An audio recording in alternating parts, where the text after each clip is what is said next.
लोकनेता YouTube चॅनलमध्ये आपणा सर्वांचे स्वागत आहे। आज संपूर्ण महाराष्ट्रामध्ये आणि कोकणामध्ये वाढलेल्या अंधश्रद्धेला मूठमाती देण्यासाठी प्रत्येक गावात वाडीत महापुरुषांच्या विचाराचा प्रचार प्रसार करून भयमुक्त, भटमुक्त आणि ढोंगी बाबामुक्त आपलं कोकण कसं होईल यासाठी अंधश्रद्धेविरुद्ध गावकऱ्यांमध्ये जनजागृती करून देवाच्या नावाखाली लोकांची लूट फसवणूक थांबविण्यासाठी कोकणचे गाडगे बाबा मारुती जोशी काका हे आजही वयाच्या 85व्या वर्षी डोंगर दऱ्यांमध्ये खेडोपाड्यातील गावांमध्ये जाऊन भयमुक्त आणि भटमुक्तचा नारा देत आहे।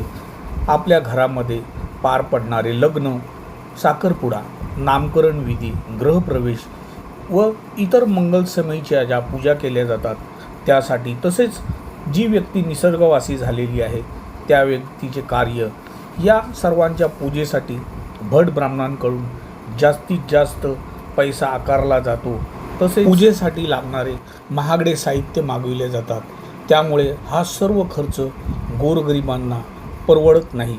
त्यामुळे याच्यावर पर्याय म्हणून ग्रामस्थांची ही भट ब्राह्मणांकडून गेलेली फसवणूक थांबविण्यासाठी त्यांच्या पूजेचा खर्च अत्यंत कमी व्हावा यासाठी मारुती काका जोशी व त्यांच्या सहकाऱ्यांनी सत्यशोधक शिवप्रवर्तक संस्थेच्या नावाने महापुरुषांच्या फोटोचे पूजन करून शिवरायांचे गीत गाऊन अतिशय कमी खर्चात लग्न, साखरपुडा, नामकरण विधी, गृहप्रवेश तसेच घरात अगदी कमी खर्चात व कोणतीही अंधश्रद्धा न जोपासता अत्यंत साध्या सोप्या पद्धतीने पूजा पार पाडत आहेत। अशा पूजेमुळे समाजाचेही चांगल्या प्रकारे प्रबोधन होत आहे व प्रत्येक ग्रामस्थाला, प्रत्येक गावकऱ्याला हीच पूजा योग्य आहे असे वाटू लागले आहे।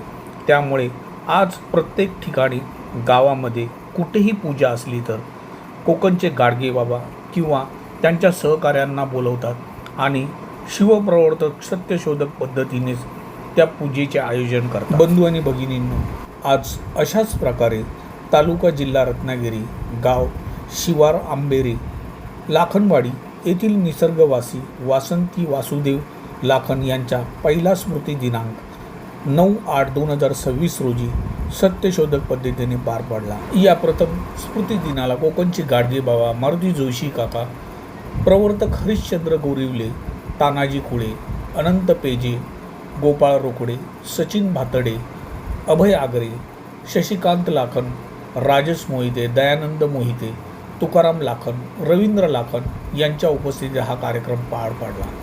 बंधू आणि भगिनींनो, आता कुणबी बहुजन समाज रूढी परंपरांच्या विळख्यातून बाहेर पडत आहे आणि वेळ, ताण, ताप, आर्थिक तसेच इतर सर्व प्रकारच्या कुचंबनेतून मुक्त होण्याच्या दिशेने वाटचाल करीत आहे। याचा आदर्श घेऊन सर्वांनी नामकरण विधी, गृहप्रवेश, लग्न सोहळा आणि मृत्यूनंतरचे कार्य स्वतःच सत्यशोधक पद्धतीने करावीत आणि निर्भीड, सुशिक्षित व विचारवंत समाज घडवण्यास मदत व्हावी। त्यामुळेच कोकणही भयमुक्त आणि भटमुक्त होईल यात शंकाच नाही। हा महत्त्वपूर्ण व्हिडिओ जास्तीत जास्त लोकांना फॉरवर्ड करा। लोकनेता यूट्यूब चॅनलला लाईक करा, शेअर करा, सबस्क्राईब करा। धन्यवाद।